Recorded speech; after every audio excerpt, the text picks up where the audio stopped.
My graduation dinner was supposed to be simple. A few photos, a cheap restaurant downtown, my parents pretending we were a normal family. But 10 seconds after we sat down, everything snapped. My grandpa, the one person who'd ever looked at me with real pride, raised his glass and asked Lisa, "Are you using the $850,000 I set aside for your education?" The fork slipped from my aunt's hand. My parents went stiff. And me, I felt the room tilt because I'd never heard of any fund. Before I take you into what happened next, tell me, where are you watching from? And when you hear the rest, what would you have done if your future was stolen without you knowing? Growing up, I learned early that my family looked balanced from the outside, but never felt that way on the inside. My sister Megan was the bright one, the child my parents genuinely believed would make something of herself. They never said I wouldn't, they just never said I would. And in a family like mine, silence spoke louder than praise. By middle school, the pattern was clear. Megan got opportunities, I got responsibilities. When she struggled in math, my parents hired a tutor.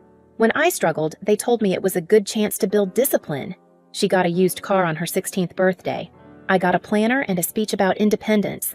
I wasn't angry then, just confused and a little ashamed that needing help made me feel like a burden.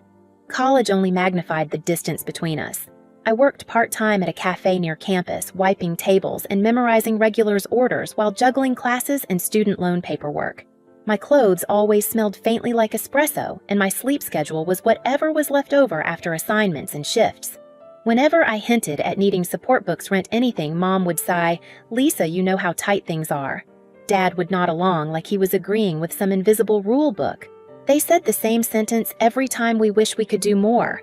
But somehow, the budget was never too tight for Megan. She got help with her apartment deposit, then help with her car maintenance, later support for a business idea that turned into a year-long project she never completed.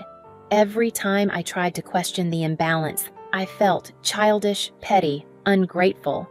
I told myself I was strong enough to carry my own weight. I believed that until the night everything unraveled. There were small moments beforehand, little flickers of truth that I didn't recognize. Like the afternoon, I stopped by my parents' house and found an envelope in the garage with my grandpa's name on it mixed with old holiday decorations. Before I could even read the return address, Mom rushed over, snatched it from my hands, and said, "Old paperwork. Don't worry about it." She shoved it into a drawer she normally kept locked.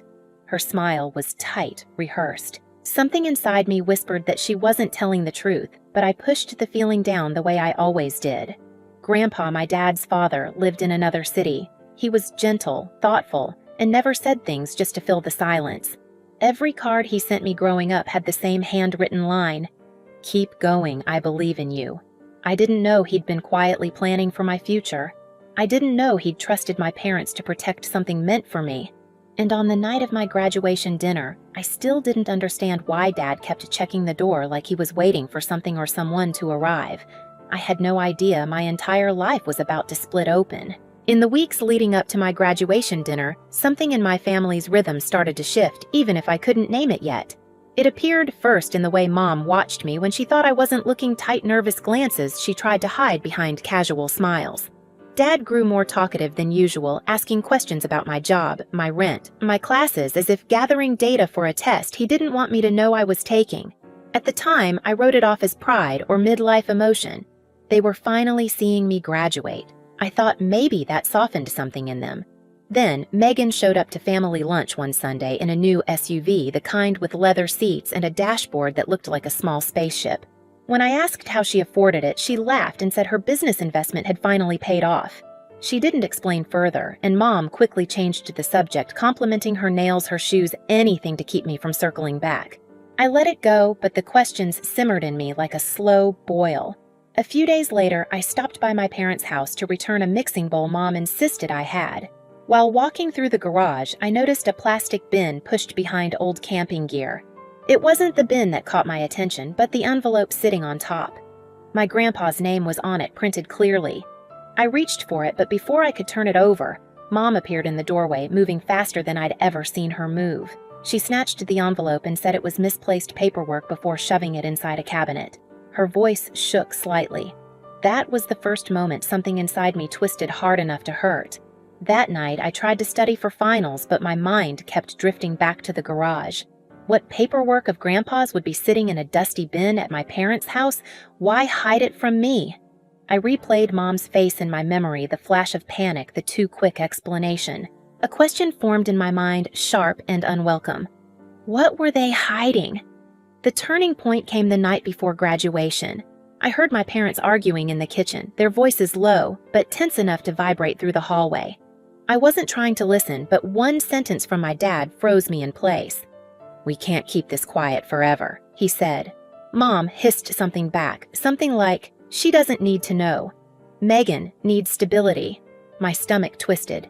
Who was she? What didn't I need to know? And why did Megan's stability always seem to cost me something? I didn't realize I was losing. I lay awake for hours, staring at the ceiling. My heart beat too loud in the stillness of my room. I thought about the envelopes, the unexplained expenses, the nervous glances. I thought about all the years I'd asked for help and been told there was nothing available. I wondered for the first time if the problem wasn't what they couldn't give me, but what they refused to. By morning, I felt hollow, but strangely clear. Something was wrong, and whatever it was, my parents were desperate to contain it. I told myself I'd stop asking questions at least until after graduation. I needed one peaceful day, one moment where I wasn't the daughter trying to navigate the space between gratitude and abandonment. But peace wasn't waiting for me. Something else was. Graduation morning should have felt hopeful, but I woke up with a heaviness I couldn't shake. Mom knocked on my door earlier than expected and asked if I was excited, her voice too bright, like someone forcing sunlight through a closed curtain. Dad hovered behind her, pretending to scroll through his phone even though the screen was off. Their strange tension settled into the hallway like fog. I tried to ignore it, tried to focus on my ceremony, but every part of me felt alert, bracing for something I couldn't name. At the campus, Megan acted unusually cheerful, insisting on taking photos with me. She wrapped her arm around my shoulder and whispered, "Big day for you, sis." Her tone was sweet, but something about it felt wrong, like she was performing for an audience only she could see. When she stepped back, Mom immediately rushed to her side, adjusting her hair and telling her she looked stunning, despite it being my graduation. I felt the familiar sting in my chest, but brushed it away. For once, I wanted the day to be about achievement, not comparison. After the ceremony, my parents insisted we head straight to the restaurant. Dad kept checking his watch. Mom kept smoothing her blouse. Megan kept touching her phone like she was waiting for a message. I thought they were just hungry or impatient, but the truth was much darker. They weren't hurrying for me. They were hurrying because they were terrified of who else might show up. When we reached the restaurant, I understood why Dad had been watching the door. My grandpa sat at a table near the back, smiling when he saw me. I hadn't expected him. I didn't even know he knew the reservation time. Mom's face tightened the moment she spotted him. Megan froze mid-step. Dad let out a thin, nervous laugh. That was when the air changed, the kind of shift you feel in your bones before your mind can catch up. Grandpa hugged me tightly and told me how proud he was. Something in his voice warmed and steadied me, like I'd finally reached a place where I didn't have to prove anything. But the tension around us was unmistakable. Mom kept wringing her napkin. Megan whispered something to Dad. He shook his head sharply. My instincts sharpened. Whatever secret they'd been guarding was connected to Grandpa, and it was about to surface. During appetizers, Grandpa asked gentle questions about school and work. I answered honestly, grateful for the moment of normalcy. But when he asked about my student loans, Mom's fork paused midair. Megan's eyes widened. Dad cleared his throat. I felt the room tighten. Grandpa noticed too. His expression shifted almost imperceptibly. That was when I felt something inside me collapse, not dramatically, but quietly, like a bridge losing a single crucial beam. I knew my family was hiding something. I knew it involved money, and for the first time in my life, I wasn't willing to absorb the confusion alone. So instead of shrinking back as I always had, I watched them. I studied every flicker of panic on my mother's face, every forced smile from my father, every restless twitch of Megan's fingers. I held my questions close. I didn't push, not yet. But the old version of me, the one who accepted explanations that never made sense, was gone. A new part of me had surfaced steadier and sharper, and I was ready to face whatever truth they were trying so desperately to bury. By the time the entrees arrived, the energy at the table felt nothing like a celebration. It felt like we were all sitting on a live wire. Mom barely touched her plate. Dad kept wiping his glasses even though they were clean. Megan scrolled through her phone with restless fingers, pretending to be bored, but stealing glances at Grandpa every few seconds. The air was thick, as if everyone but me already knew a storm was forming. Grandpa cut into his salmon slowly, his eyes drifting between my parents with a calmness that made the tension worse. He asked a few more soft questions about work, my future plans, the apartment I'd been trying to afford without help. I answered honestly, though my throat felt tight. I kept expecting Mom to interrupt Dad to make an excuse, Megan to throw in some comment to redirect things. But no one did. They were waiting, bracing, worrying about something I couldn't see. Then Grandpa wiped his hands with a napkin, straightened his back, and lifted his glass like he was giving a toast. His smile was warm, but his eyes were sharp. He looked at me, not at my parents, not at Megan, and said, "Lisa, sweetheart, I've been meaning to ask you something important." My chest tightened. Even Mom's breathing halted. Grandpa held his glass midway and finished the question that would split my life into before and after. "Are you using the $850,000 I set aside for your education?" The room silenced so quickly it felt like the air had been sucked out. For a heartbeat, I couldn't move. Then I heard a loud metallic clatter, my aunt sitting across from me dropping her fork onto her plate. The sound echoed through the restaurant. Several tables turned to stare. Dad's smile froze like wet cement. Mom's face drained of all color, her fingers clenching around her napkin. Megan's phone slipped slightly in her grip. I swallowed hard. What fund? I didn't recognize my own voice. It sounded distant, like someone speaking underwater. Grandpa's brows pinched together. Confusion. Then something else hurt. He set his glass down. "You don't know about it?" he asked softly, almost whispering. He turned his head toward my parents with a slow, deliberate movement. "You didn't tell her." Mom shook her head violently, as if denying reality itself. "Dad, she must have forgotten. We told her a long time ago." "You didn't," I said quietly. "You never said anything." Grandpa's expression hardened, the warmth in his eyes cooling into something sharp and focused. "Interesting," he said, voice deepening, "because the bank says someone used it." The words cracked across the table like thunder. Dad choked on his water. Mom's fingers trembled so violently her napkin slipped to the floor. Megan froze, her phone dimming in her hand. I stared at them, my heartbeat hammering in my ears. Grandpa leaned forward. "The fund has been drawn from for months now. Large withdrawals, regular ones, and none of them came from you." Dad tried to find his voice. "Dad, you're misunderstanding." No, Grandpa snapped, and the entire restaurant fell silent again. His voice was low, controlled, but furious. I checked twice. I called the bank. I asked for verification. I asked who accessed it. And the answer was not my granddaughter. Mom covered her mouth like she was about to faint. Grandpa turned to me, his jaw tight. "Lisa, sweetheart, did you ever authorize your parents to act on your behalf? Did you ever sign anything?" "No," I whispered. "Never." Megan shifted her chair, creaking. She finally spoke, her voice forced and light. "Grandpa, maybe the bank messed up. You know they're always making mistakes. Remember that time?" Grandpa cut her off with one look. Megan's mouth closed instantly. He turned his attention back to my parents, his eyes burning now.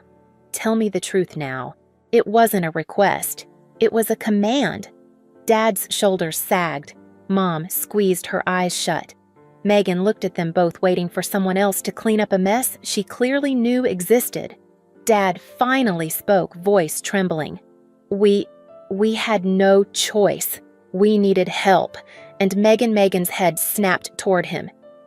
"Dad!" "No," Dad said, shaking. He asked, "We have to tell him." Grandpa's face hardened. "Tell me what?" Mom broke first. Tears spilled down her cheeks. We thought Lisa didn't need it. She always took care of herself. She worked, she managed. Megan was struggling, Dad. She needed support, and you weren't around to see that. I wasn't around because I trusted you, Grandpa said quietly. I trusted you to protect what was hers. Megan slammed her hand on the table.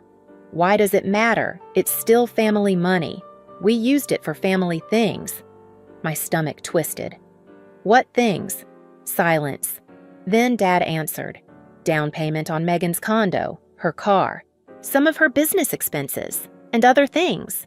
Groceries, bills, emergencies. Emergencies, I repeated. You mean spa packages? Furniture trips she took? Mom sobbed harder, but not from remorse, more from being exposed. Grandpa's voice shook with restrained anger. You stole from your own daughter. You stole from me. And you lied. Megan tried again. Grandpa, stop. I'm your granddaughter, too. Don't act like I don't matter. Grandpa turned toward her with a coldness I had never seen. You matter, but not more than your sister, and not at the expense of her future. Dad reached out a hand toward Grandpa. We planned to pay it back. Eventually. No, Grandpa said. You planned to hide it forever. He stood up abruptly, his chair scraping hard against the floor. The entire restaurant watched. Mom whispered, Please don't do anything drastic. Grandpa looked at me instead. Lisa, you're coming with me tomorrow morning. We're going to the bank together. And then we're going to see my attorney. Mom gasped. No, Dad, please. Grandpa pointed at her with shaking fury. You had years to think about consequences. Now you'll face them. Dad sank into his chair shoulders, caving. Megan's eyes darted between us, panic rising. This isn't fair. I needed that help. Why couldn't she just work like she always does? She's used to it. The truth cut deeper than any lie. I wasn't angry the way I expected. I didn't scream. I didn't collapse. I just sat there feeling something inside me settle into a cold, steady place. A place that finally understood the shape of betrayal. Grandpa rested a gentle hand on my shoulder. You deserved a future, and they stole it from you. But I will fix this. Mom sobbed into her hands. Dad stared at his empty plate. Megan glared at me like I'd ruined her life by simply being the victim. But for the first time, I didn't shrink. I looked straight at each of them and said the only thing I could manage, I won't let you take anything else from me. Grandpa squeezed my shoulder. You won't have to. And just like that, the facade of our family shattered piece by piece under the soft restaurant lights. The next morning, I met Grandpa outside the bank. He looked tired, older somehow, but steadier than anyone I'd ever known. Inside, the manager confirmed everything, the withdrawals, the signatures, the pattern of access that pointed directly to my parents. Grandpa requested the accounts frozen immediately. He asked for printed statements, then calmly scheduled a meeting with his attorney for that afternoon.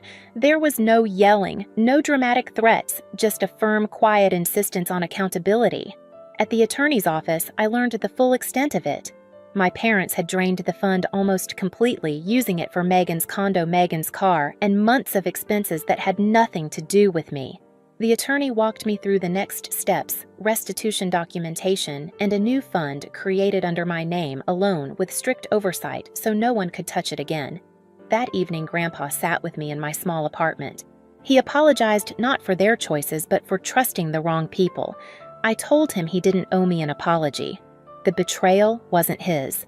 For the first time in years, I felt the ground under me steady, not because everything was fixed, but because the truth was finally mine. In the weeks that followed, my parents tried calling, apologizing, explaining, rewriting the story in every way they could. I didn't argue. I simply stepped back and let distance do the work truth had already started. Grandpa's new fund gave me stability, but his honesty gave me something bigger: permission to protect myself. If any part of my story hits home, tell me where you're watching from. And after hearing all this, what would you have done in my place?